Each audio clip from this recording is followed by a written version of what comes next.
Bom, boa tarde, boa noite. Hoje nós começamos uma nova live, um novo encontro aqui do PPG e Ela, por Programa de Pós-Graduação Interdisciplinar em Estudos Latino-Americanos da UNILA. Damos continuidade ao ciclo em andamento, Identidade e Ela, como fazer pesquisa e pós-graduação hoje. A proposta da mesa Fronteiras Interculturais é discutir pesquisas que acionam os espaços geográficos de fronteira como espaços de fluxos e trânsitos entre culturas, espaços que também nos convocam ao necessário dinamismo entre disciplinas e áreas do conhecimento.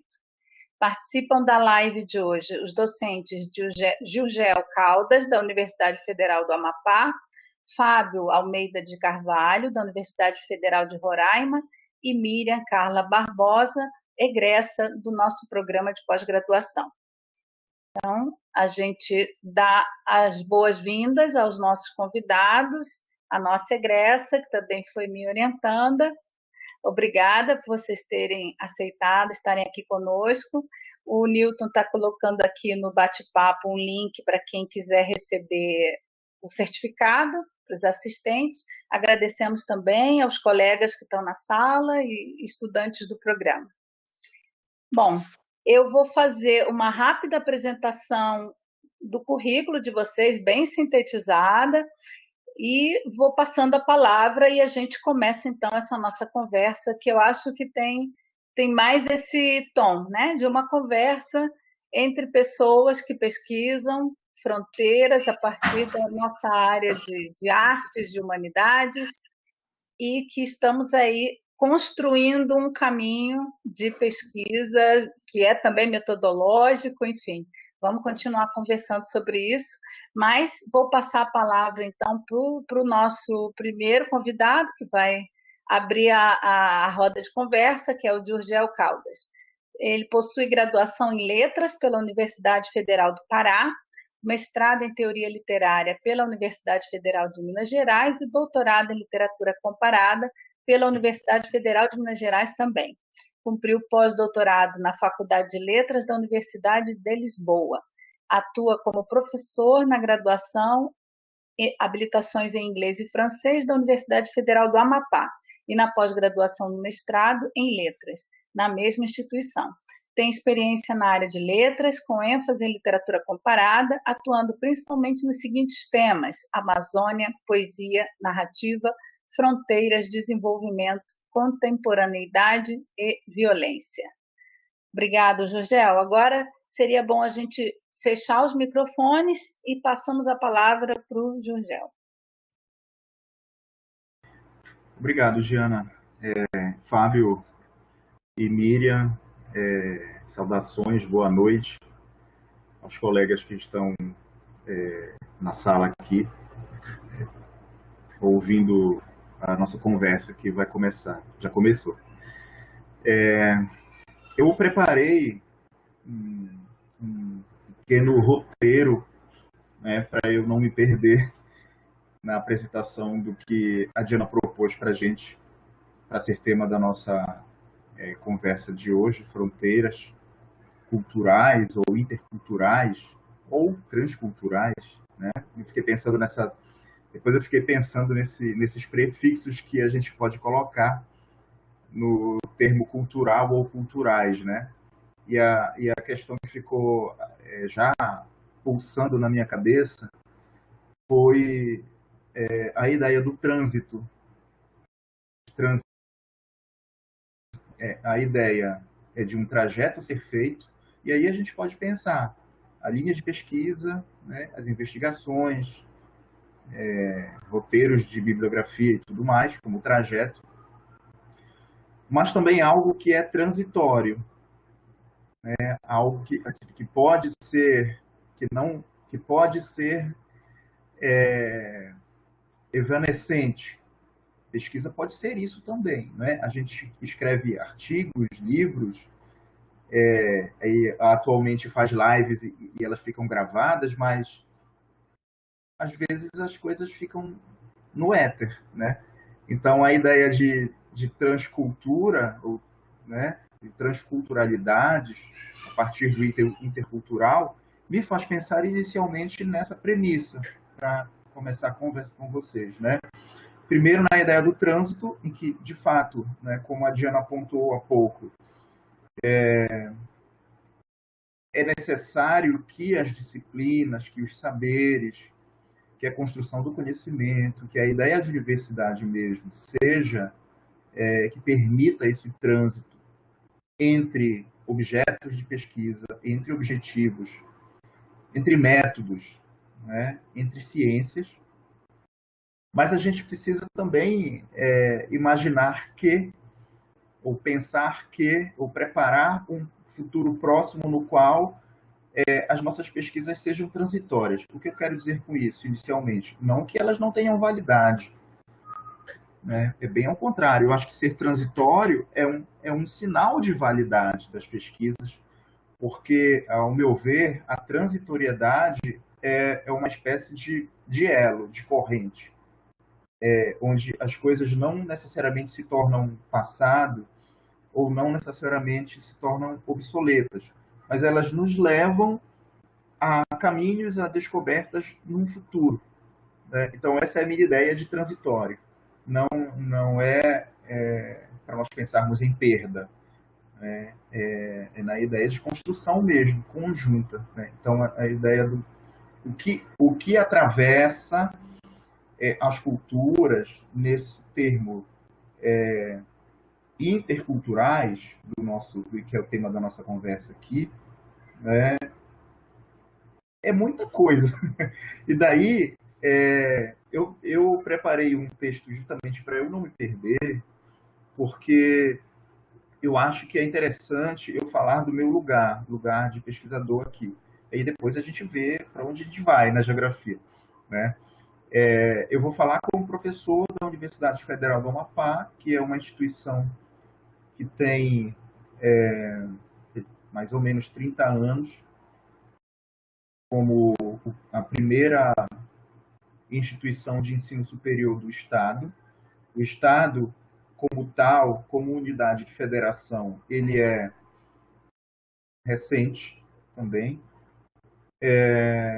A Constituição de 1988 deixa para trás o caráter de território federal para o Amapá e dá a ele o status de Estado da federação, de unidade da federação. E a partir daí, isso é muito recente, né, na história, isso é final do século, se a gente for pensar, é final do século XX, né?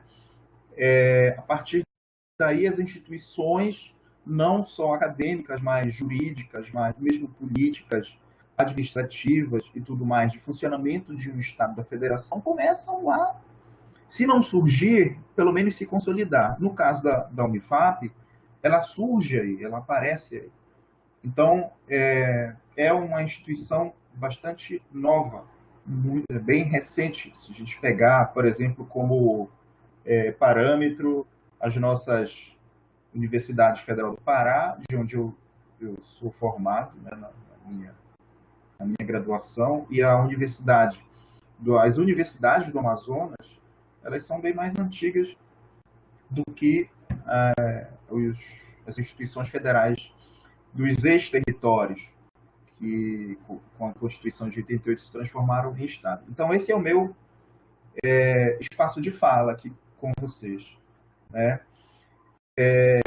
E a partir daí, começar a pensar como que o atual estado do Amapá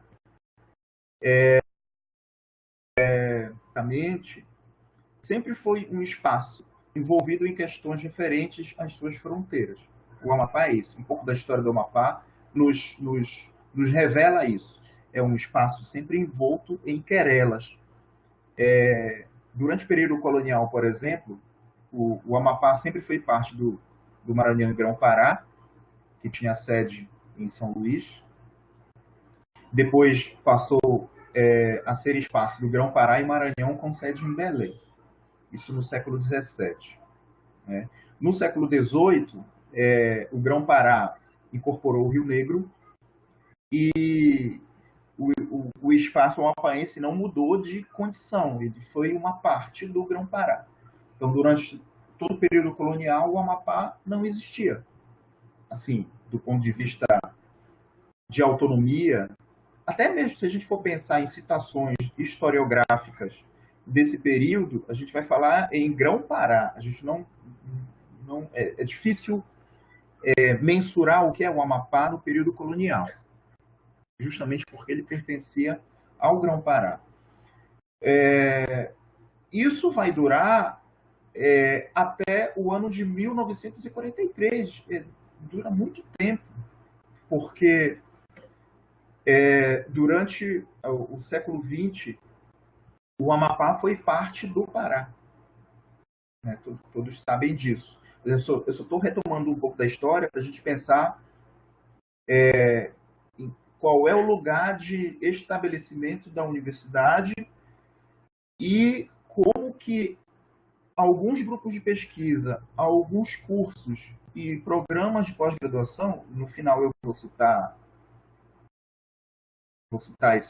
essas questões, lidam com a fronteira, porque é uma coisa que está na nossa história, é uma questão que nos toca muitíssimo. Né? Só em 1943, já no governo do Getúlio Vargas, é que os territórios federais são criados por lei e que o Amapá ensaia eu não diria desmembramento, mas tem um primeiro ensaio de autonomia, vamos pensar, do ponto de vista cultural em relação ao Pará. Porque aí a gente tem o estabelecimento do primeiro governo do território federal, que é o Janari Nunes, um militar que é indicado não havia eleição, né? Que é indicado pelo próprio presidente Getúlio Vargas, que vem para cá, para o Amapá, construir a ideia do espaço amapaense como a gente tem hoje, uma referência que começa tardiamente em relação ao Pará, em relação ao Amazonas mesmo, que é mais recente administrativamente do que o Pará, mas muito antigo em relação ao Amapá. Então, só a partir de pouco antes do século XX é que o Amapá consegue enxergar em si um espaço que não é o Pará, ou que pode não ser o Pará. Ele ainda ele é o território federal que é parte do Pará ainda, mas já quer se inserir numa outra condição. Né? Então, essa questão do Amapá como território federal me faz lembrar também um litígio histórico e colonial que as coroas de Portugal e França tiveram durante muito tempo entre os séculos XVIII e o final do século XIX, que vai ser resolvido só com o laudo suíço de 1900, que é a questão da fronteira, do estabelecimento da fronteira do Brasil com a França, ou do Amapá com a Guiana Francesa. Durante muito tempo, no século XVIII, a França defendeu a ideia de que o rio Araguari era a fronteira natural entre a coroa lusitana e a coroa francesa. E Portugal dizendo não, a fronteira natural é o rio Oiapoque, que separa a Guiana Francesa do Brasil, através do Amapá, no caso. Né?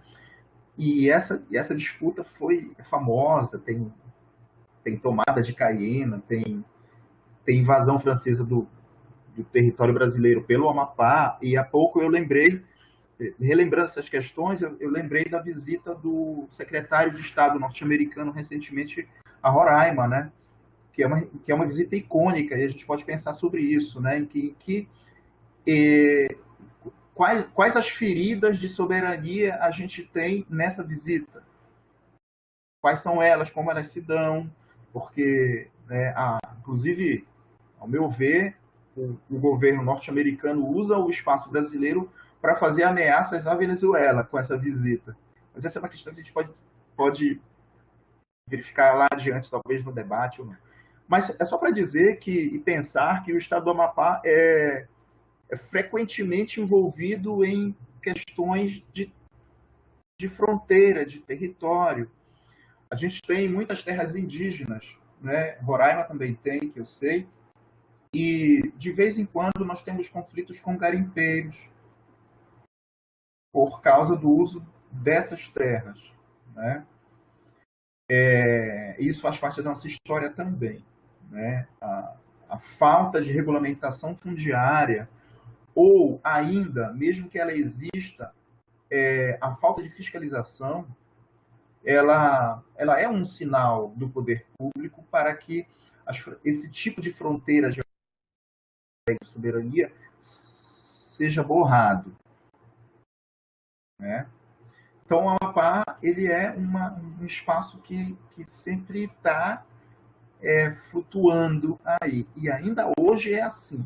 A gente tem ainda, do ponto de vista da cultura mesmo, entendendo cultura aqui no sentido mais lato, é aquilo que o ser humano produz na natureza, digamos assim, e que interfere na natureza, né?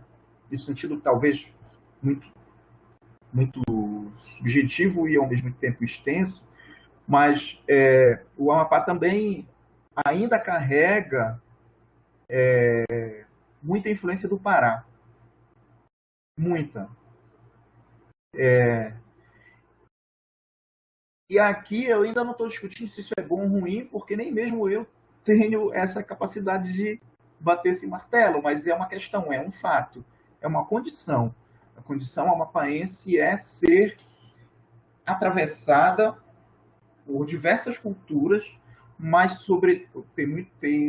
gente teve uma migração de muitos nordestinos durante o período da exploração do manganês aqui na Serra do Navio. E muitos trabalhadores de empresas norte-americanas e algumas alemãs também se fizeram presente aqui no estado. Então, a gente é sempre um espaço aberto a esses atravessamentos. Aí sim, nós temos consequências positivas e negativas dessas aberturas, que a história amapaense está aí para contar. Se vocês visitarem a Serra do Navio, que nos anos 60 e até anos 70 era um modelo de vila operária, de cidade, vocês ficam... vocês não reconhecem, a gente não reconhece. Quem vê fotos da Serra do Navio no período da exploração do manganês, naquela zona, e hoje visita a cidade, não reconhece o espaço. De tão degradado socialmente, e o próprio espaço da floresta ali no entorno, por conta justamente da mineração, foi degradado, né? Então, para mim, é mais um sinal de que o Amapá precisa olhar para si e ver qual é o caminho que ele vai ter para trilhar. E para avançar na minha fala, eu vou citar aqui na Unifap, dois cursos que trabalham, que lidam diretamente com o elemento da fronteira, né? E aí eu parto de uma premissa, né? Acho que a minha fala já devo ter inicial, já devo ter passado por aí, mas vou me repetir. O conceito, o conhecimento, né? Construção do saber, e o conceito mais amplo de universidade, que é o espaço onde cabem muitos universos, né? Pressupõe um circuito transfronteiriço. Se não houver essa abertura de saberes, ou para o trânsito de saberes na universidade, ela deixa de ser universidade. Ela passa a ser ela tem uma outra nomenclatura que não universidade. Porque a universidade ela precisa lidar com a multiplicidade e com a diversidade das ideias, né? E aí, nesse sentido, o circuito que eu chamo de transfronteiriço é é por onde devem transitar os métodos, os objetos, os objetivos, os conceitos, as categorias analíticas, né? E o próprio fazer da ciência, o próprio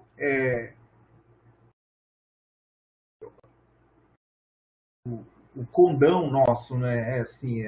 É descrever um fenômeno, analisá-lo.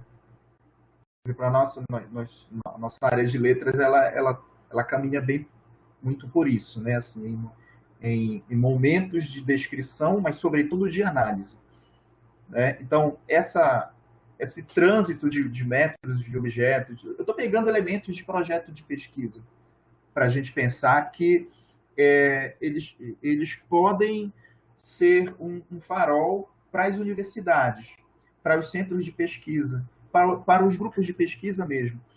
Eu digo farol também aqui agora, talvez em função da atualidade, né? Pensando aqui, por exemplo, na política de desfinanciamento das próprias universidades, que é operada pelo poder público, pelo governo central, pelo MEC, pelo governo federal através do MEC, por exemplo. Se a gente for pensar que a cada ano que passa o orçamento federal reserva menos recurso financeiro para a subsistência das universidades, dos institutos federais, dos centros de pesquisa, isso é um sinal, né? É um sinal de que o projeto ultraliberal está avançando. Qual é a ideia do projeto ultraliberal? É juntar 2 mais 2 e saber o resultado. Catear o trabalho docente e de pesquisador e a própria estrutura mesmo física das universidades, mostrar isso para a sociedade, para fazer com que a sociedade, entenda, não. Então, a única forma de não perdermos as universidades é privatizando, deixando esse espaço que é público ainda nas mãos do capital privado. E aí a gente pensa, desde a ideia de cobrar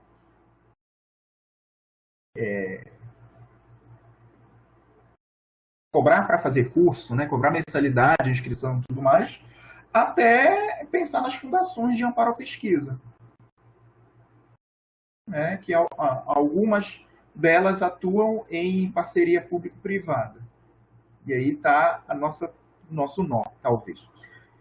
Mas para não me alongar muito, então, voltando à premissa, né, de que o conhecimento na universidade precisa abrir os circuitos transfronteiriços para as ciências circulares, eu vou citar aqui 2 cursos. Um no campo da graduação, que é a licenciatura intercultural indígena, que funciona no campus do Oiapoque, que fica na fronteira com a cidade gêmea chamada São Jorge de Oiapoque, que é a primeira cidade atravessando o rio Oiapoque, a primeira cidade da Guiana Francesa. Lá no campus do Oiapoque é considerado um campus binacional, né? Mas efetivamente ele não é binacional, ele é nacional, ele é brasileiro. E todo o seu projeto político dos cursos de implantação, um projeto ligado ao MEC, através da Universidade Federal do Amapá.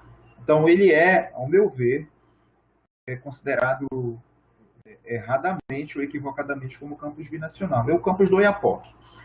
E lá funciona a licenciatura intercultural indígena, que tem como objetivo a formação de professores e professoras indígenas para atuarem nas escolas indígenas das suas aldeias, nas suas terras indígenas. Né? Esse curso foi implementado em 2007 e ele ainda tinha o nome de Curso de Educação Escolar Indígena, o CEI, que depois passou a ser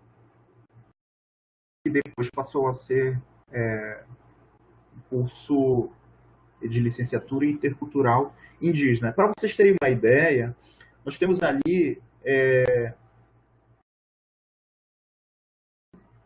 o curso atende a demanda de povos indígenas do Amapá e do norte do Pará.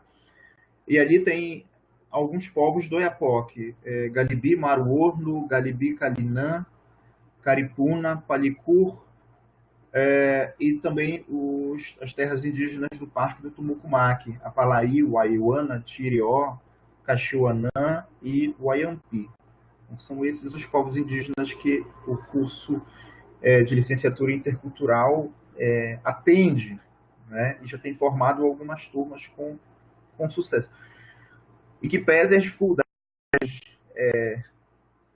de acesso de toda a ordem financeira e tudo mais, o curso tem resistido, né? Ele está implantado desde 2007.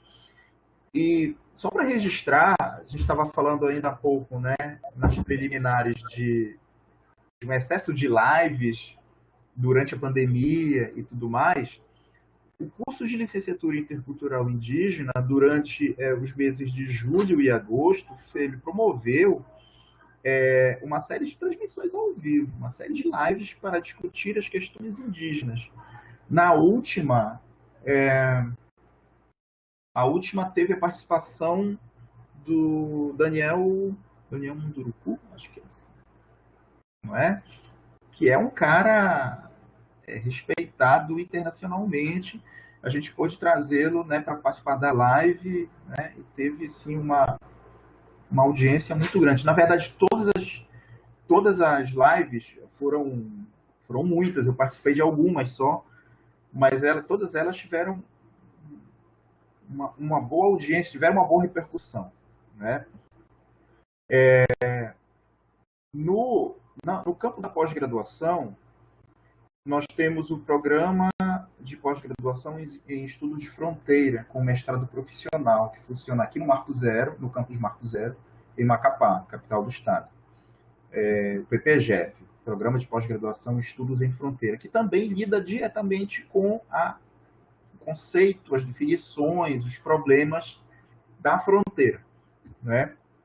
Ele é um curso recente. Ele foi implantado entre 2017 e 2018. Né? Já saiu a primeira turma, a segunda turma está querendo sair. Né? Ainda não saiu a segunda turma em função justamente da pandemia. Para quem não sabe, a Universidade Federal do Amapá está com suas atividades de ensino na graduação e na pós-graduação suspensas ainda por conta da pandemia desde meados de março, né? Então, nós não estamos tendo aulas nem presenciais e ainda não remotas, embora a tendência seja que a reitoria, a administração, defina por aulas remotas, né, o nosso retorno das atividades. Mas o PPGF, ele tem uma proposta de preparar os seus docentes com ênfase nos estudos fronteiriços e através de pesquisas multidisciplinares. Essa é uma questão importante porque acho que o tema do nosso encontro pede isso, né? Essas discussões, essa abertura para as pesquisas multidisciplinares. Eu também faço parte, como colaborador, quer dizer, eu sou do PPGLET, como a Diana me apresentou há pouco, o programa de pós-graduação em letras, em mestrado acadêmico aqui. O mestrado ainda está na nossa segunda turma, ele é de 2019, é bem recente, mesmo dos mais recentes aqui na instituição. Por incrível que pareça, o Amapá, até 2019, era o único estado da federação que não tinha um curso de pós-graduação na área de letras. Essa era a nossa condição, né? Agora, ainda bem que o PPGLET veio para inaugurar esse momento, né, de formação de massa crítica no campo das letras, das humanidades, no nosso estado, né? E para finalizar a minha fala, nesse momento, passando um pouco do tempo, dizer que também eu sou colaborador no programa de mestrado em desenvolvimento regional, que é um programa se o mais antigo da Unifap, ele é de 2016. Então, até 2016, desculpa, 2006. Até 2006, nós não tínhamos nenhum curso na casa no campo da pós-graduação. Essa era a nossa realidade. Nós entramos no século XXI sem nenhum curso no campo da pós-graduação. Em 2006, nós tivemos o MDR, que foi estabelecido pela CAPES, e ele ainda, até hoje, está na ativa, é o mais antigo da Unifap. Nesse programa, no MDR, é uma proposta multidisciplinar também, porque ele tem professores de muitas áreas. Eu, por exemplo, de letras, tem pessoal da biologia, tem pessoal da área da saúde, tem pessoal da geografia, das humanidades, né? Tem o pessoal da estatística ali atuando na formação, né, de mestres no campo do desenvolvimento regional. Para finalizar, na verdade, para dizer que voltar os olhos para o Amapá como esse espaço híbrido é uma questão importante que nos faz pensar em multiplicidades, em universalidades, né?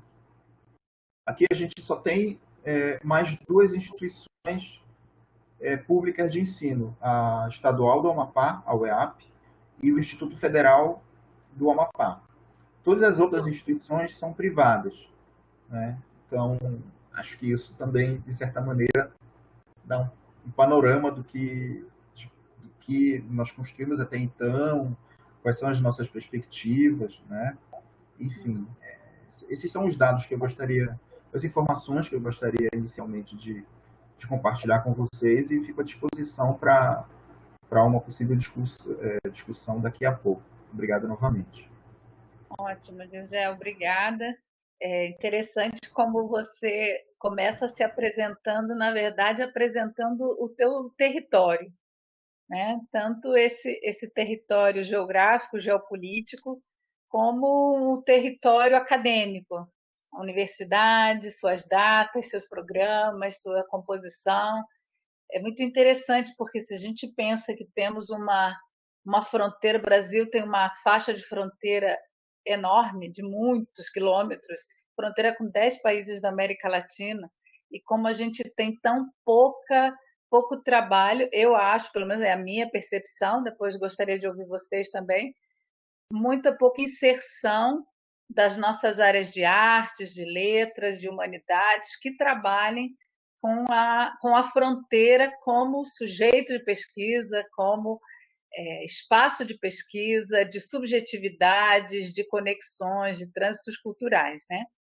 Mas eu não quero também me alongar muito, então eu vou passar já a palavra para o professor Fábio, vou fazer uma brevíssima apresentação. O professor Fábio Almeida de Carvalho, graduado em Letras pela Universidade Federal do Piauí, mestre em Letras pela Universidade Federal de Pernambuco e doutor também em Letras pela Universidade Federal Fluminense.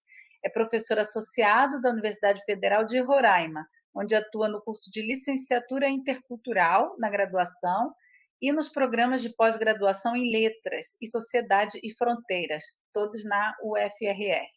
Desenvolve pesquisas sobre trocas e transferências literárias e culturais e circulação literária, com destaque para a produção oriunda da tríplice fronteira da região Circum-Roraima, no extremo norte da América do Sul. Professor Fábio, bem-vindo. É seu microfone.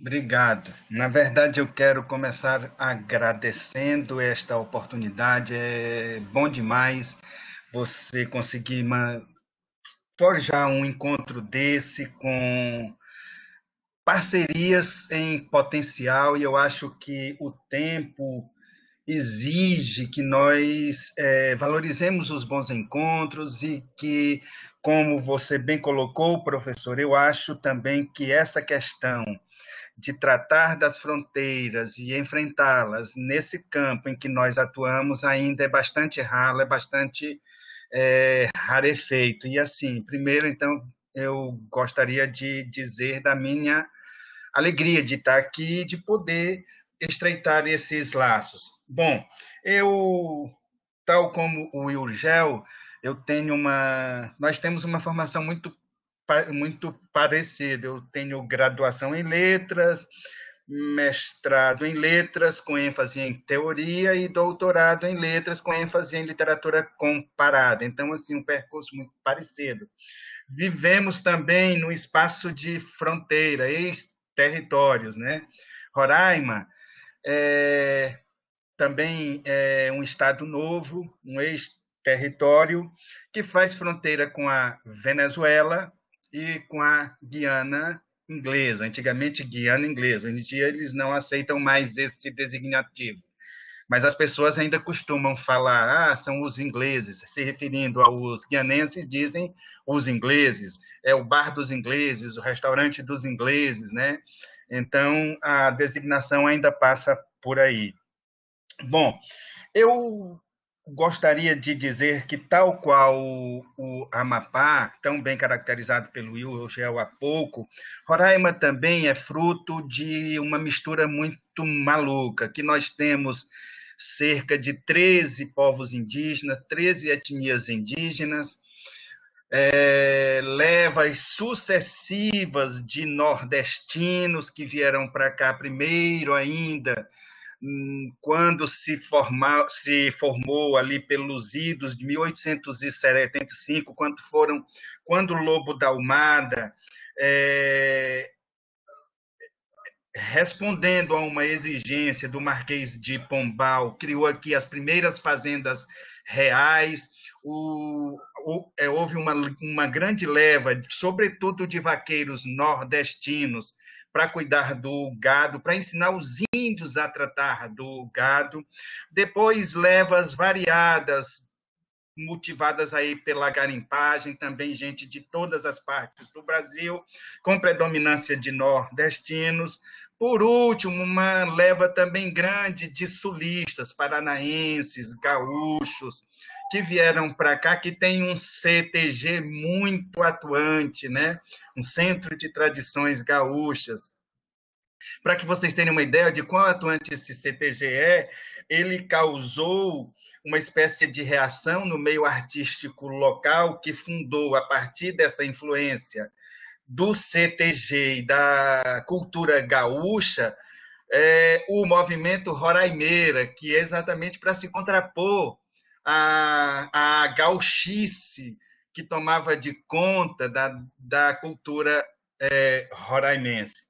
Pois bem, Roraima é essa mistura de índios, nordestinos, sulistas, tem gente de todos os lugares. Agora, uma migração avassaladora de venezuelanos, mas também tem muitos haitianos, guianenses, cubanos passam muito por aqui, muito embora seja só corredor de passagem.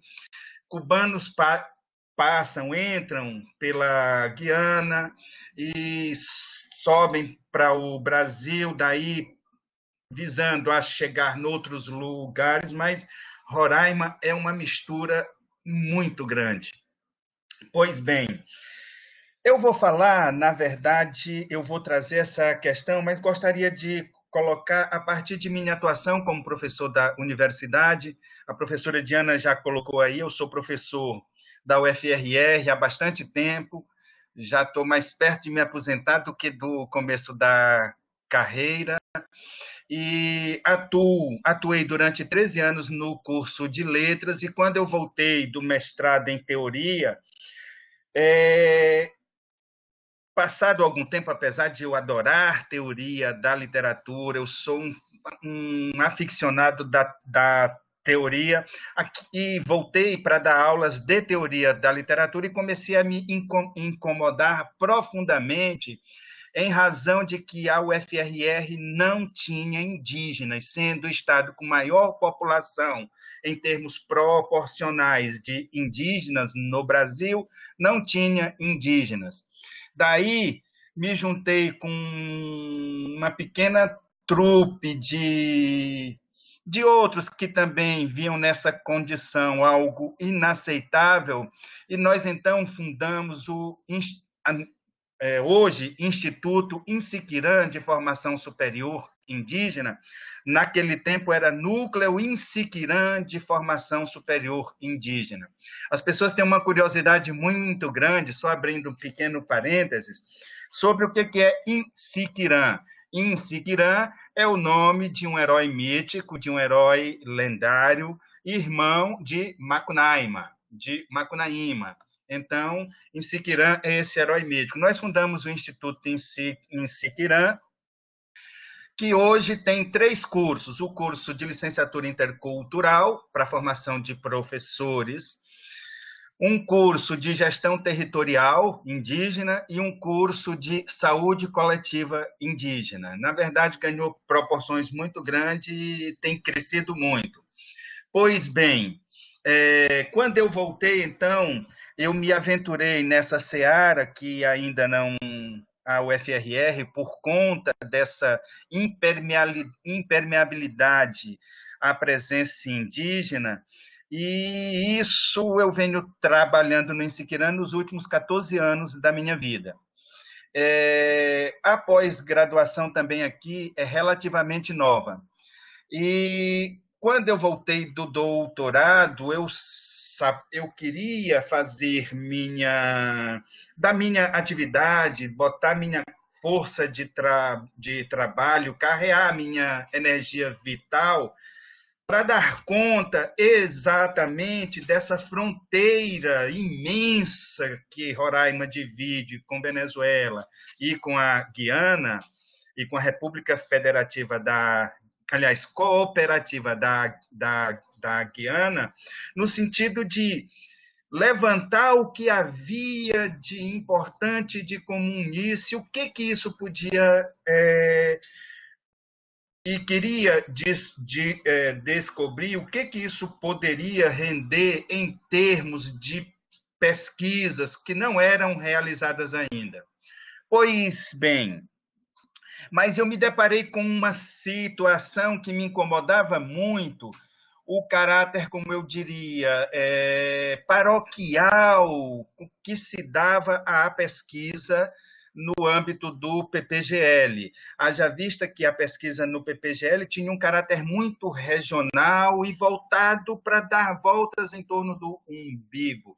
E eu acho que isso é importantíssimo, mas também nós não podemos nos perder numa espécie de regionalismo estreito, fechado, que em vez de nos dar suporte e para que nós possamos expandir nossas possibilidades, muitas vezes restringe. Pensando nisso, eu cheguei a definir um objeto de estudo no qual venho me empenhando nos últimos 10, 12 anos, e fundei um grupo de pesquisas e de estudos e de pesquisas intitulado Permanência e Atualização das Fontes Textuais Ameríndias nas Literaturas Americanas, o caso Circum Roraima. Qual é a ideia? A ideia, o que é o Circum Roraima? O Circum Roraima é uma designação derivada do campo, forjada no campo da etnografia, que dá conta de uma espécie de contínuo entre os povos indígenas que moram em torno do Monte Roraima e que ocupam espaços tanto do lado brasileiro, quanto do lado venezuelano, quanto do lado guianense.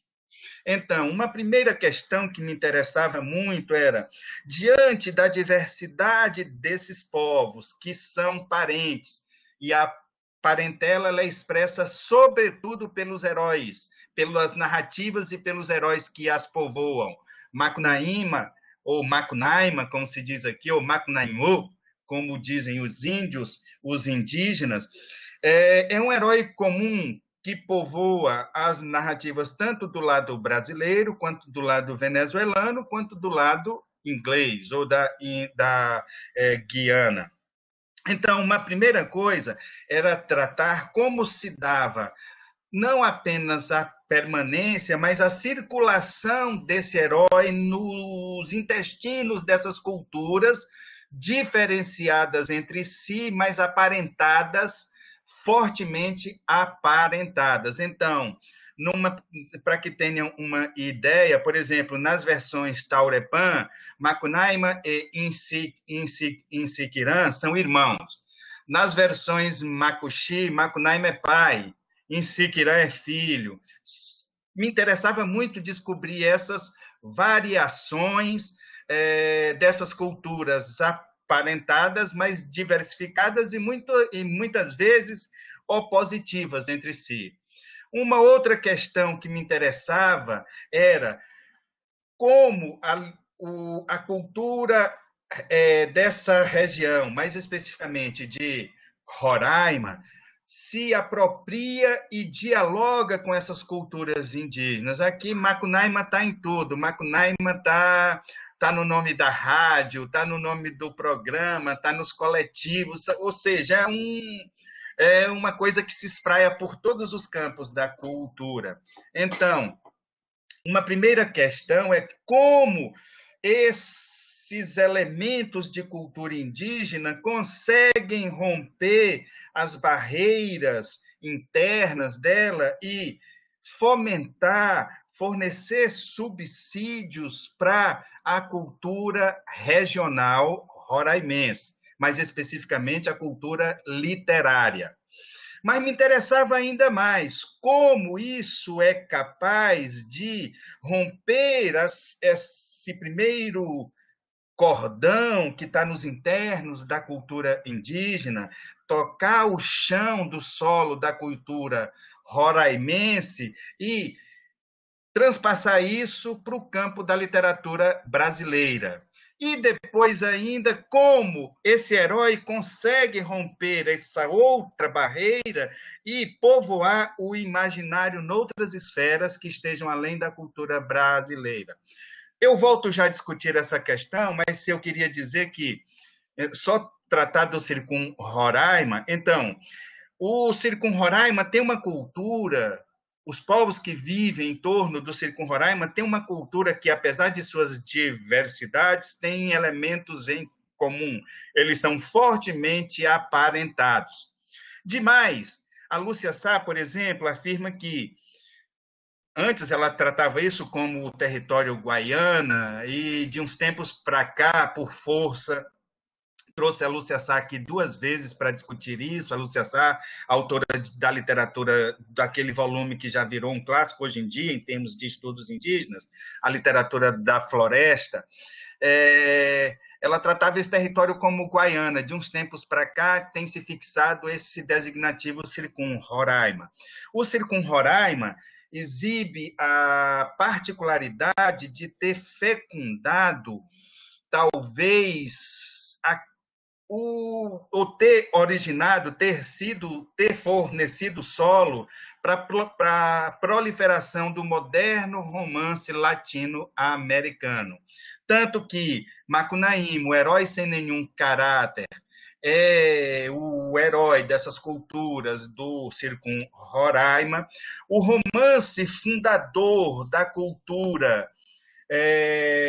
venezuelana, Canaima, do Rômulo Gallegos, também é uma história que se passa e tem o seu solo, que finca o seu solo na cultura Circum-Roraima, no homem, no imaginário desse homem.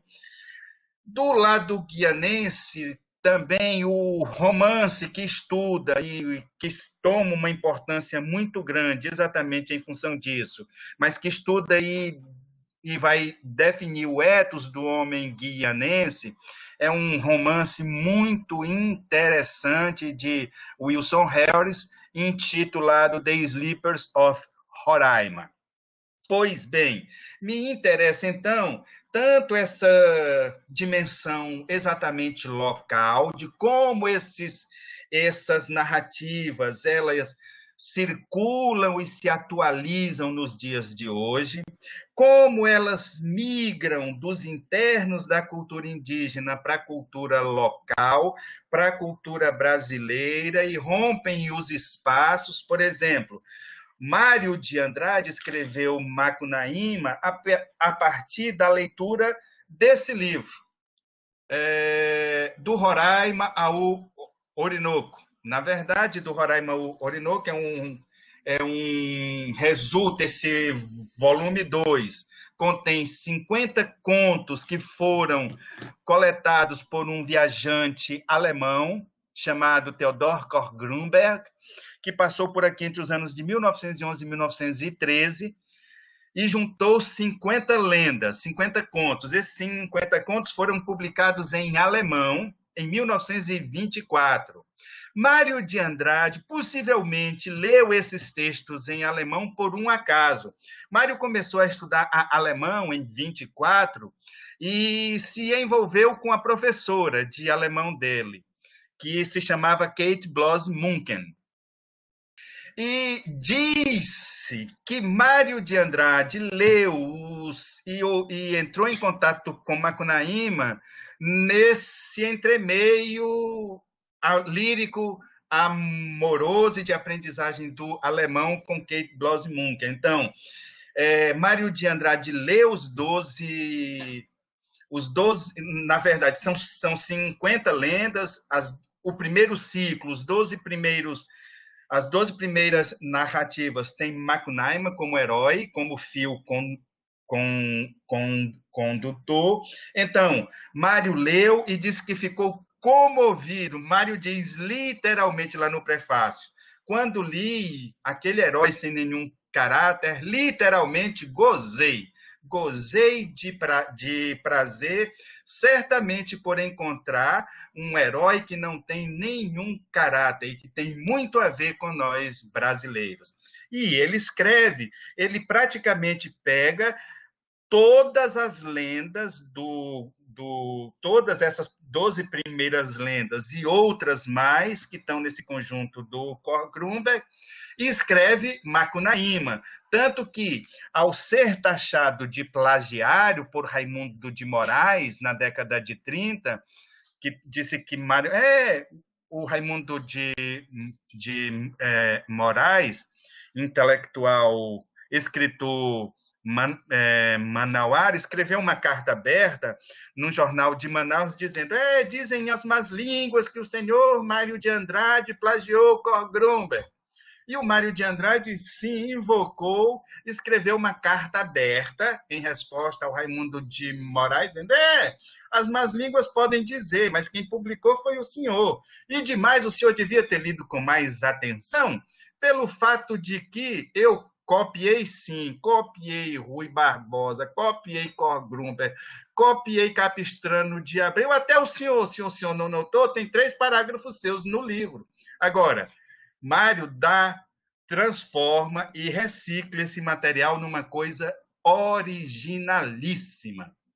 Pois bem, então, me interessa, primeiro nessa configuração, ver como os textos indígenas circulam nos internos das aldeias, e para isso muito me ajuda minha atividade como professor da área de comunicação e artes no Instituto, do curso de comunicação e artes do Instituto Insiquirã, de formação superior indígena, como esses textos migram da cultura indígena em várias fases e em diferentes direções.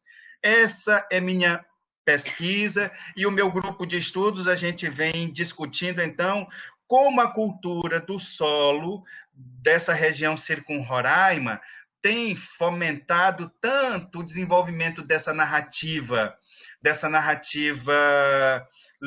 histórica e literária de Brasil, Venezuela e Guiana. Por exemplo, eu tenho aqui uma orientanda minha, que também fiz ela publicar um texto muito bacana, intitulado A Tradição Circun-Roraima, Canaima e a Venezuela, da Riane de Deus Lima. Tem uma outra ex-orientanda minha que escreveu esse textinho também publicado, e eu acho que muito bacana, Textualidades Indígenas. O Atuna, Mitologia Maquiritari. E, nesse sentido, eu venho tentando, nesses últimos anos, juntar as peças de um quebra-cabeças no sentido de compreender esses diferentes estágios.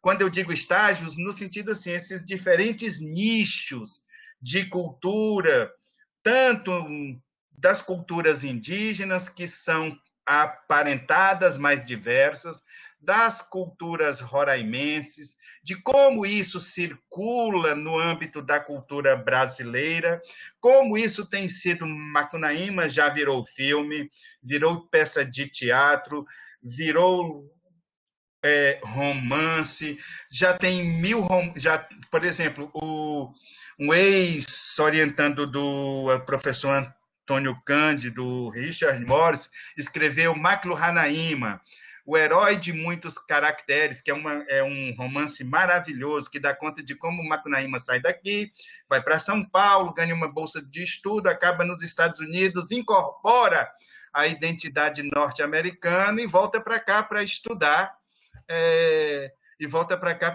para nos estudar, né? Vem nos investigar. Então, a minha senda nesses últimos anos é discutir como esses textos migram e dentro sempre de uma perspectiva que considera que o texto, a leitura do texto, nós, como somos da área de letras, pelo menos a minha, toda vez que eu leio um texto, a partir já do primeiro parágrafo, eu vou formulando aquela questão: por que esse texto vale a pena ser lido? Então, acho que meu trabalho, em boa parte, ele tem a ver com descobrir como esses textos de origem local circulam por diferentes esferas e tentar demonstrar por que eles merecem ser lidos nos circuitos fora do circuito original. Basicamente, o que eu venho fazendo nos últimos anos é isso, tentando montar uma espécie de quebra-cabeças com uma pecinha aqui, mas tem trabalho aí para mais de 100 anos e outros que virão ainda deverão continuar isso. Era isso. Obrigado. Nossa, maravilha, Fábio. A gente ficava aqui te ouvindo horas com toda essa experiência que você já acumulou por aí, né? Maravilha, obrigada. Eu queria, só para mostrar uma última coisa, assim, na verdade, eu tenho esse é da minha lavra, Macunaíma, contribuições para o estudo de um herói transcultural, em que eu analiso 4 versões do herói.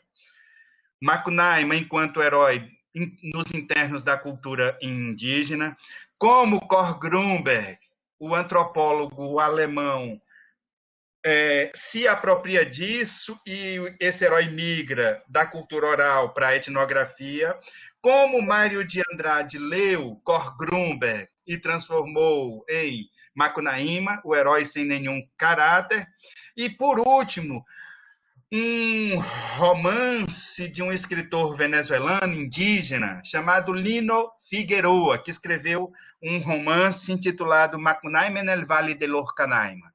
E, assim, venho expandindo isso sucessivamente ao longo de minha vida. Desculpe, professor. Não, enquanto você fala disso tudo de Macunaíma, que eu aprendi quando estive em Roraima, que é Macunaíma, não é Macunaíma, né? Eu fico pensando aqui, enquanto você fala, a gente só conhece tudo isso, a gente só teve acesso a toda essa riqueza, a gente, quem não está em Roraima, né?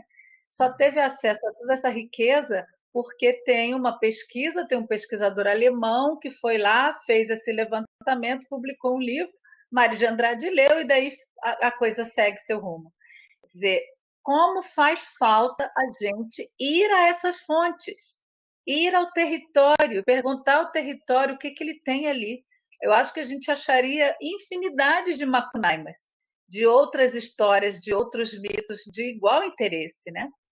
Mas, enfim, eu vou passar a palavra para a Miriam, que vai trazer para nós uma outra fronteira, a nossa fronteira aqui do Sul, a nossa fronteira trinacional. Então, a Miriam Carla Barbosa é poeta, uma excelente poeta, diga-se de passagem, professora e estudante. É graduada em letras e especialista em literatura latino-americana e mestra em estudos latino-americanos pela UNILA. atualmente cursa teatro, licenciatura em teatro na UDESC. Miriam, agora é você. Boa noite. Eu quero primeiro agradecer a oportunidade de aprender, né? Que é aqui tomando nota de um universo, ou universos que se abriram aqui de perspectivas muito rico. Então, de novo, queria agradecer à professora Diana, aos professores que proporcionaram esse momento para mim. Vou falar um pouquinho da minha pesquisa.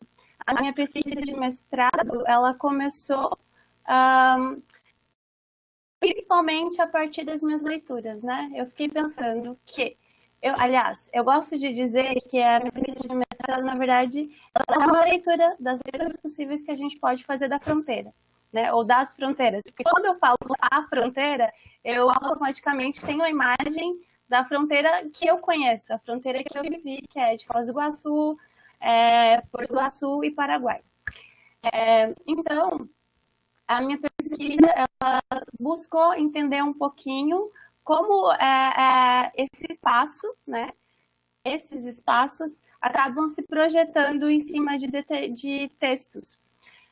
O recorte que eu escolhi, ele trabalhava com duas dimensões que têm a ver com que são, de certa forma, convergentes, que é trabalhar com a noção de periferia e com a noção de fronteira, que são noções que partem primeiro de uma divisão espacial, mas que são relações, né, que têm processos históricos que são absurdamente formatados a partir das relações de poder.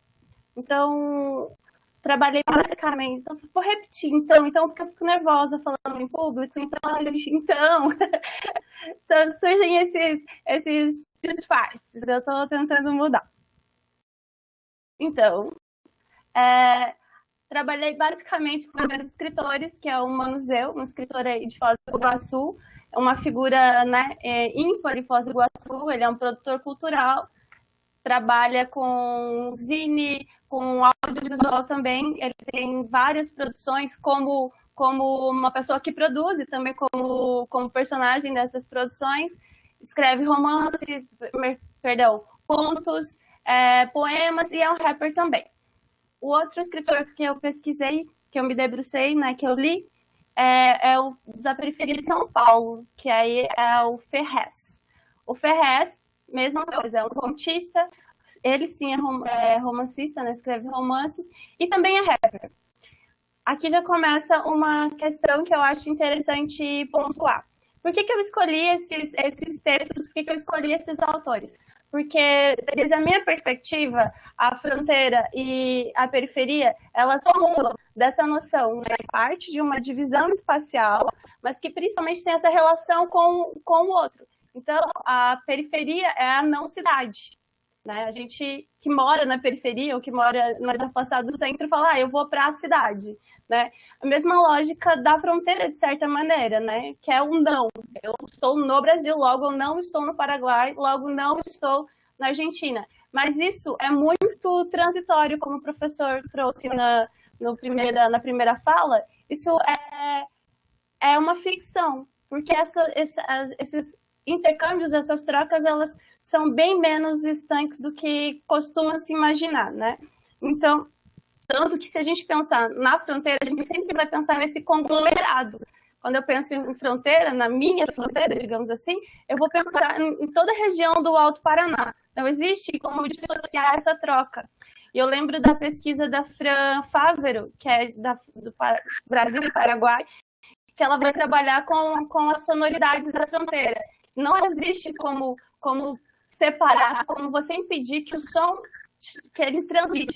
Da mesma forma que, embora busquem inúmeras maneiras de proibir, as trocas culturais, porque as pessoas circulam, elas vão acontecer. Né? Então, essa foi, de certa forma, o meu primeiro momento. Por que fronteira e periferia junto? Porque elas comungam dessa dimensão de ser um espaço de troca, ser um espaço que alimenta todo o centro. Se a gente pensar que Macunaíma saiu de Roraima e foi parar em São Paulo, da mesma forma, né, a gente vai ter a gente vai ter essas trocas. Aí, voltando um pouquinho, apresentar um pouquinho dos escritores, né? O Zeu, quando ele constrói essa, que a gente chama de textualidades periféricas, quando ele constrói a obra dele, e não só os poemas, não só os contos, ele constrói sempre muito a presença dessa fronteira, ela é muito forte. Como? Nas metáforas, né? Nessas imagens que eu aprendi lendo a dissertação da professora Diana, né, da gente trabalhar um pouco com as imagens, porque as imagens elas vão conformar a maneira como a gente lê esses espaços. E o que a gente precisa, o que eu tentei fazer, na verdade, nesse trabalho foi tentar trazer para o consciente, explicitar essas imagens que estavam ali o tempo inteiro transitando e que, às vezes, no cotidiano, a gente acaba perdendo. Então, trabalhei com as textualidades periféricas ali do Museu do Iguaçu e também do Regi de São Paulo. Além dessa dimensão de que periferia e fronteira elas têm convergências de trânsito, de trocas culturais, o fato de que os dois escritores são rappers, então fazem parte da cultura hip-hop, também coloca numa dimensão transnacional. Se a gente parar para pensar que o hip-hop é um movimento, né? Ele tem as bases e ele se conforma, ele gosta de ser, quando eu digo ele, o movimento, né? Ele gosta de se pensar e de ser pensado como uma grande comunidade. África Bambaataa, que é um dos primeiros a pensar, né, considerado um dos pais do hip-hop, inclusive, ele fala dessa noção de nação, né, Zulu Nation, e a literatura periférica, essas textualidades periféricas, elas começam a surgir nas duas últimas décadas do século XX. Então, exatamente o momento em que o hip-hop já começa a atingir, começa a sair dos Estados Unidos e chegar nesses outros lugares. Então, de novo, começa a se espraiar, né? Começa a ocupar outros territórios. Pensando, então, um pouco na lógica do que o brasileiro presente, né? Organizar que é local, justamente porque é esse escritor local que às vezes vai levar a gente para essa totalidade do mundo, que vai fazer com que a gente entenda e se entenda, né? Nesse caos, que é como ele chama, né? Nessa multiplicidade de visões de mundo, de existências, de experiências, e como é que a gente pode se colocar de uma maneira um pouco mais aberta, então, para dar o direito ao outro, né? De me conhecer assim como eu tenho o direito de conhecê-lo. O que o Bressan chama de o direito à opacidade, o direito de estar e ser transitório, né? Nunca finalizado, né? Sempre se construindo. Eu não sei se eu ainda tenho muito tempo, se eu falei rápido, deixa eu dar uma olhadinha nas minhas anotações. Queria pontuar o nome dos livros do Zeu, dos trabalhos do Zeu. Adelante, Sinal Fechado, Amor Coletivo, aqui brincando com a ideia do coletivo como sinônimo de ônibus, né, de transporte coletivo, e Ainda Te Amo, Poemas de Partidas e Retornos. Então, nessas escolhas também a gente consegue perceber justamente essa ideia da fronteira, porque ele trabalha muito com a ideia da fronteira nos textos dele, como um espaço de passagem, transitório e transitável, né? E que a gente consegue fazer sempre essa troca de ir e vir e se reconstruir, construir o texto. Prof. Obrigada, Miriam. Muito bom. Enfim, aqui a gente tem uma abordagem diferente, né? Já a fronteira como periferia, que também é outra possível forma de se aproximar do território, né? E pensando aqui no nosso lugar, nós temos uma região trinacional que tem, dependendo de qual é o índice que você usa, a gente pode chegar a quase 1 milhão de habitantes. É a segunda região de fronteira mais habitada depois de México e Estados Unidos, né? Então, a gente tem aqui um conglomerado urbano que é diferente do contexto de Roraima, bastante diferente, imagino que também bastante diferente do Amapá, né? Então, aqui a gente tem uma outra relação que é de extrema porosidade também, mas além do indígena, né? Nós nos conhecemos quando eu apresentava um trabalho feito também de uma egressa do curso de graduação de Letras, Artes e Mediação Cultural, que falava sobre a comarca Guarani, né? Nós nos conhecemos lá, onde ela vai fazer justamente uma abordagem de onde é que está o Guarani no que se escreve, né, nesses locais, independente do nacional. Então, ela foi até Paraguai, Argentina e algumas cidades do Brasil. Enfim, são regiões de muita riqueza e são territórios que têm muita memória ainda, eu acho, para a gente trazer à tona, né? Então, não sei, eu não vou falar mais, vou passar a palavra para o pessoal que está na sala. Não sei se alguém quer pegar o microfone e comentar alguma coisa. Se não, podem também escrever. Deixa eu agradecer a presença na sala do Roberto Bielli, que é professor lá de Roraima também, né? Nos conhecemos lá no evento organizado por ele. Imagino que tenha mais gente aqui de Roraima também. Bom, vou ler aqui um comentário deixado pela professora Laura Fortes, que é a nossa vice-coordenadora do programa. Ela diz assim: essas ações que vocês relatam são eminentemente internacionais e internacionalizantes. Sim, é porque eu e Laura Fortes trabalhamos na Pró-Reitoria de Relações Internacionais da UNILA, então a gente ficou com esse vício, né, Laura? E aí queria saber se as instituições têm conseguido contemplar essas ações enquanto políticas de internacionalização transfronteiriças, transculturais. Então, não sei se vou tentar sintetizar a pergunta, se a Laura quiser depois esclarecer. Ou seja, há políticas dentro da universidade de vocês que fomentem esse trabalho de internacionalização transfronteiriça e não voltado para o norte, como é o comum de ter nas universidades? Passo a palavra para, não sei quem quer começar, Yurgel ou Fábio? Yurgel. Posso começar. Obrigado pela pergunta da Laura. Eu já tinha lido e fiquei pensando rápido, né? Porque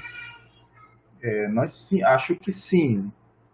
Aqui na Unifap, como instituição, nós temos a Pró-Reitoria, a PROCRI, a Pró-Reitoria de Cooperação e Relações Internacionais.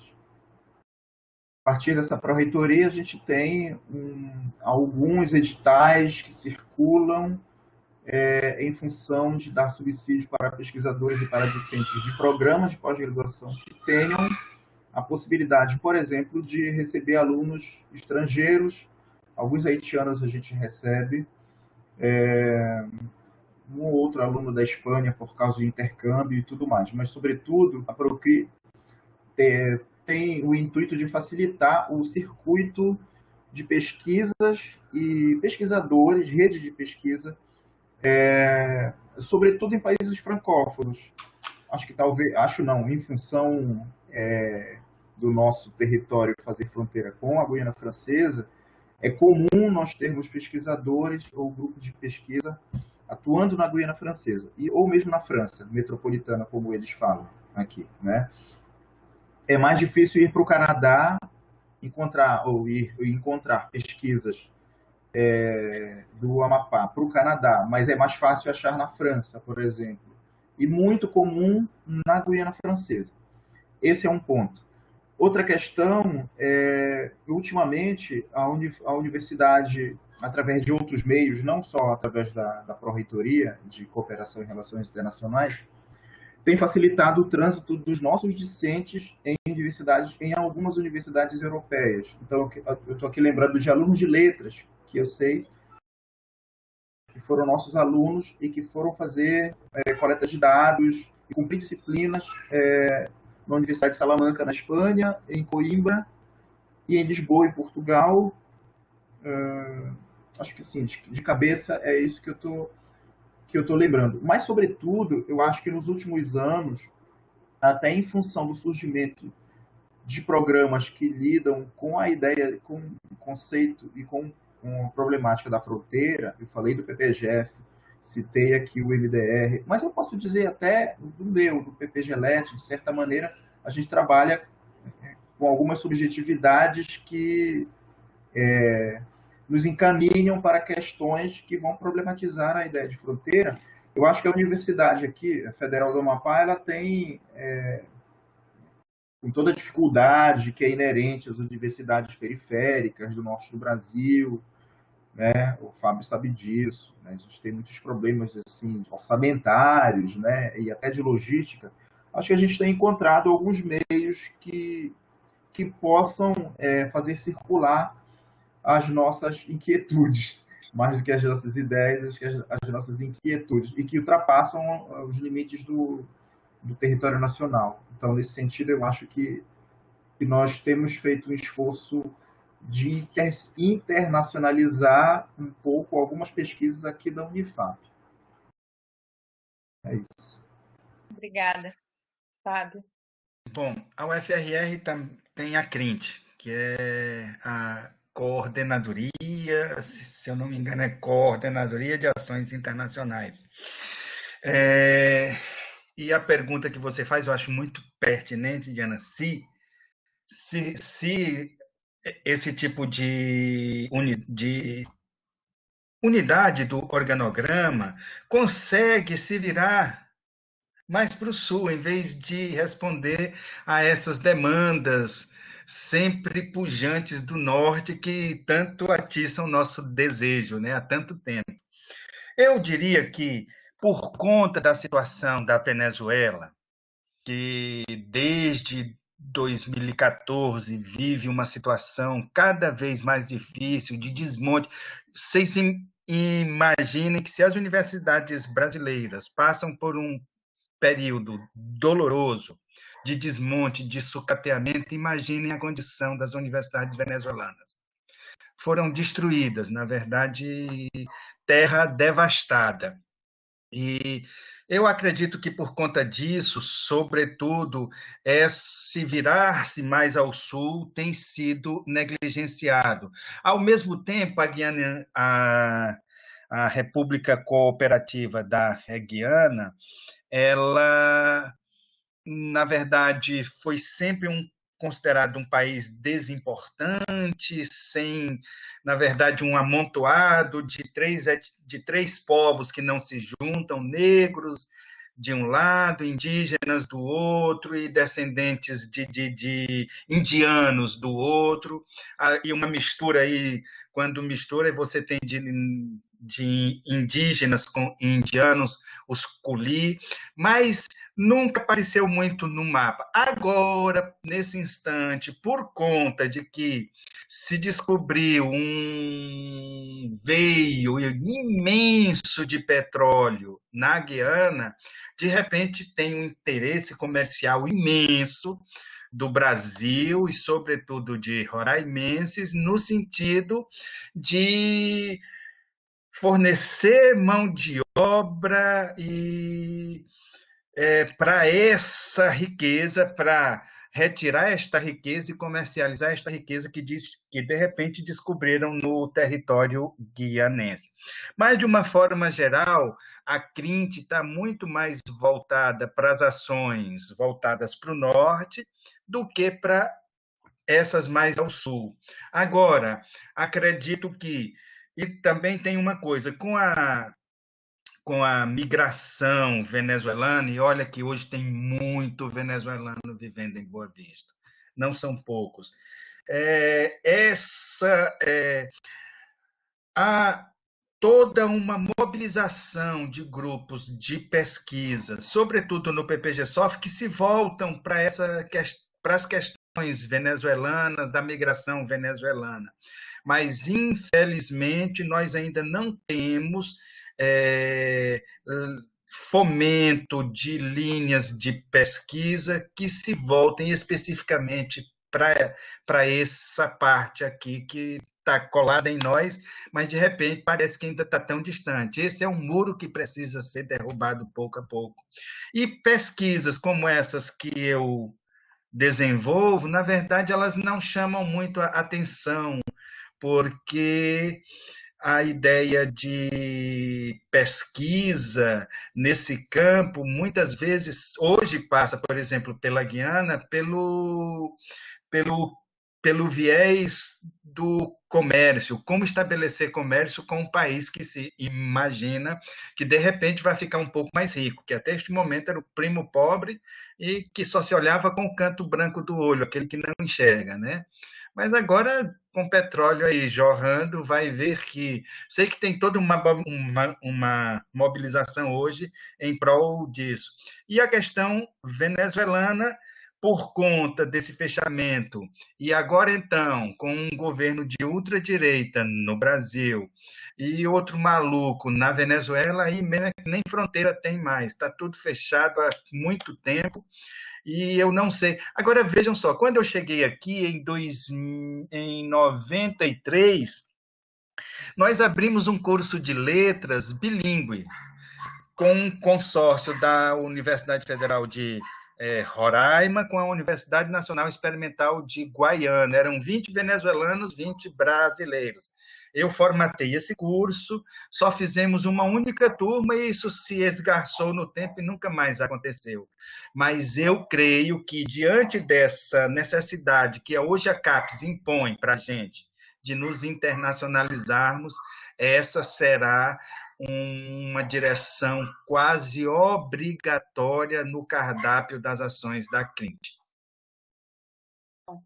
Vocês imaginam que, para nós, essas perguntas são centrais. Nós somos uma universidade latino-americana. Nós recebemos estudantes de, se eu não me engano, mais de 30 países dentro da UNILA, né?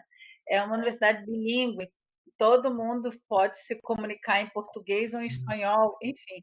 Então, a gente está o tempo todo lidando com essas fronteiras e o tempo todo pensando na internacionalização sul-sul. Isso para nós é o nosso pão de cada dia, né?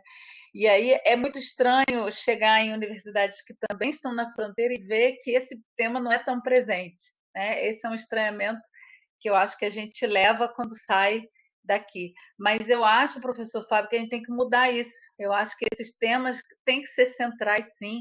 Eu acho que eles podem ser centrais. Até eu vou te pedir para você, antes da gente fechar a sala, colocar aqui o link no bate-papo para divulgar o livro que você estava mostrando para nós antes do início aqui. Antes da gente começar, a gente estava conversando e ele mostrou um livro que era, como era? Literatura e Fronteira, se não me engano. Literatura e Fronteira. Eu vou já colocar os links aqui. Bota os links aqui para quem quiser pegar antes da gente fechar a sala, porque infelizmente já temos um minutinho para terminar. Okay. Deixa eu ver mais, se tem mais algum comentário aqui que a gente precise ler. Tem bastante gente fazendo suas saudações. A Juliana Castro disse que o professor de Urgel. Eu estou falando de Urgel, eu acho que é o meu portunhol aqui, meu espanhol que está aqui atrás o tempo todo de mim, que vê esse J e pensa na Y, né? Mas o Urgel, porque o campus do Iapoque tem tanta dificuldade de fazer valer o nome binacional. Se você quiser comentar bem rapidinho essa pergunta. A pergunta da Juliana, é nossa aluna aqui da Unifap e também é professora do campus do Iapoque. Bom, ou foi professora durante um tempo.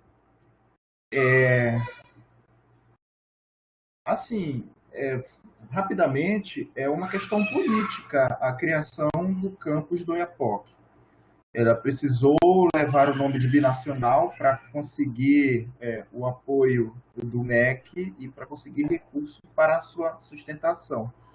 Mas, de fato, ela, como eu falei há pouco, o campus do Iapoque nunca, de fato, foi binacional. A ideia inicial era que pesquisadores e discentes, enfim, uma parte de pessoas da Guiana Francesa, pelo menos, estivessem formulando cursos na Unifap através do campus binacional, no Iapoque. Mas a realidade que a gente vê desde o início é que o campus binacional demorou muito tempo para ter uma expansão, por exemplo, de sala de aula. Tinha cursos ali que funcionavam sem sala de aula, que funcionavam de maneira precária, inclusive. Nos últimos anos, de fato, que o campus teve uma pequena expansão física, Mas, assim, o que falta, eu nem sei dizer se algum dia o campus do EAPOC vai se tornar binacional. Eu tenho muitas dúvidas. Eu acho que, inclusive, que a gente deveria desencanar dessa questão. Está lá no documento como campus binacional e tudo mais, muito diferente do que vocês fazem aí na Unila, muito diferente mesmo, porque no EAPOC os cursos ainda funcionam com muitas dificuldades, né? Coisa de faltar mesmo laboratório, faltar coisas básicas assim para o funcionamento. Então, assim, aqueles cursos, por exemplo, que eu falei há pouco, né, da graduação indígena, do intercultural indígena, na graduação do IAPOC, ele funciona pela garra dos professores e das professoras que, de fato, formam, né, as turmas dos indígenas que vão atuar nas suas aldeias, porque se dependesse, de fato, né, da administração, ou se fosse depender de mais recursos do MEC, o campus do EAPOC nem existiria. É bem complicado. Então, acho que é muito difícil o campus do EAPOC se tornar efetivamente um campus binacional, para responder efetivamente a Juliana aqui.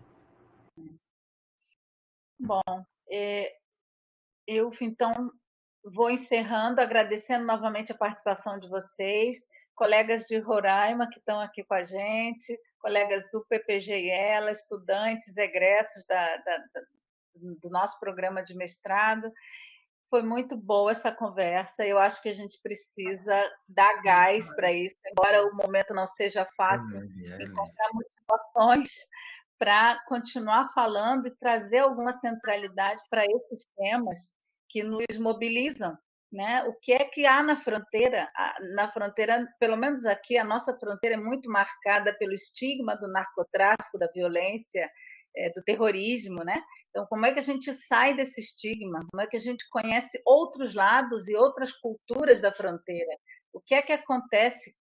Como são as pessoas? O que elas pensam? O que elas sentem, né?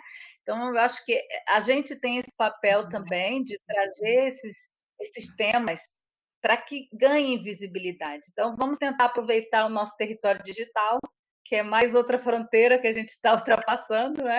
E vamos tentar usar, então, a nosso favor. Eu vou passar a palavra para vocês fazerem suas últimas considerações e a gente já vai se despedindo. Miriam, posso começar por você?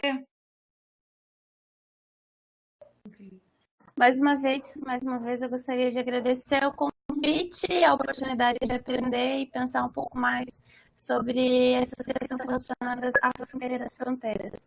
Muito obrigada pela oportunidade.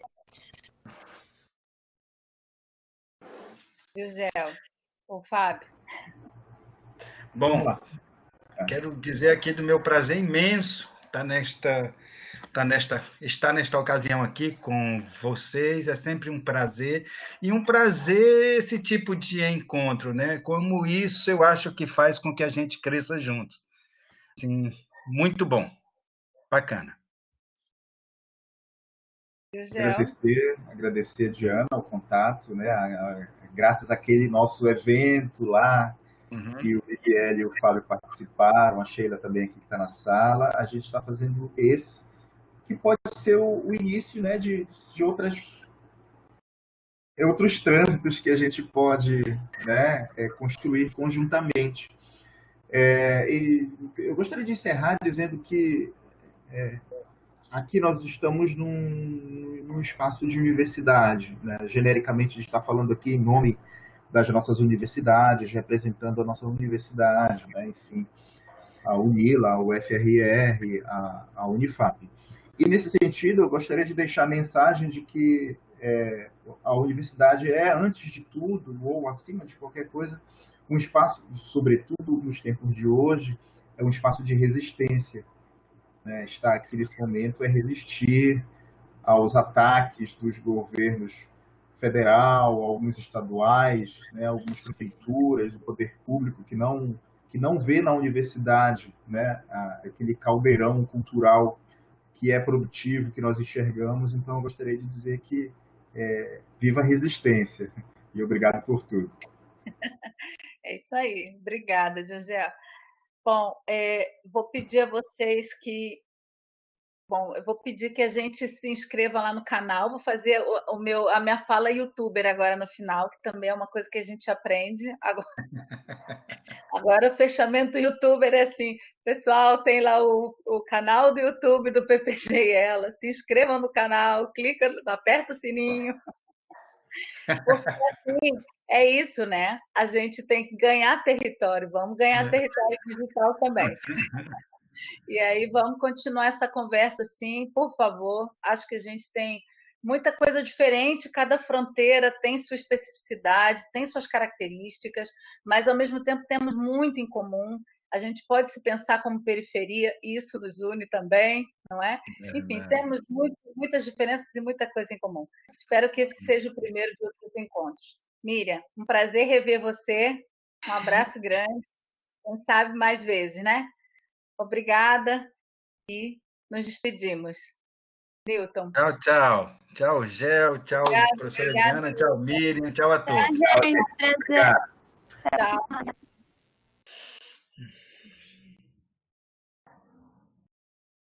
Oi, Diana, diga. Microfone.